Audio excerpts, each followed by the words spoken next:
62,000 familja l-ġimgħa d-dieħla se jirċievu bejniethom 20 miljun euro f'benefiċċji.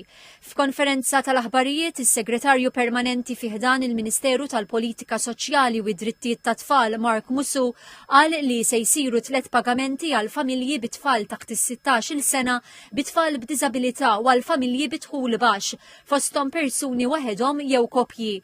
Qal li se jsiru wkoll ħlasijiet lill-ġenituri li qed jiffosterjaw.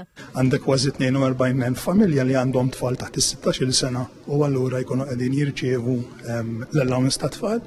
Għandek ukoll iktar minn 2,000 minnhom li għandhom tfal b'diżabilità u allura jirċievu wkoll l-allowance għal tfal b'diżabilità u għandek madwar 200 familja li jirċievu l-foster care allowance u jirċievu allura dan il-benefiċċju wkoll. Is-Sur Musu żied li mal-20,000 familja oħra buliet li għandhom il fuq minn 16-il sena, inkluż koppji u persuni waħedhom bidħul baxx, se jkunu qed jirċievu l-allowance supplementari biex ikunu jistgħu jlaħqu aħjar mal-ħajja. Bejniethom se jirċievu ftit aktar minn 4 miljun euro.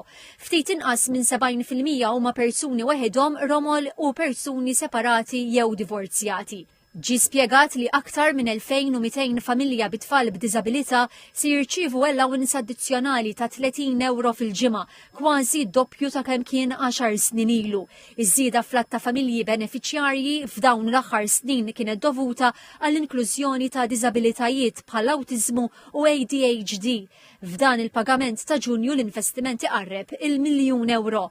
Il-Ministru Michael Falzon qal li dawn it-3 benefiċċji se jitħallsu kif inhu skedat u mhux għax ġejja l-elezzjoni.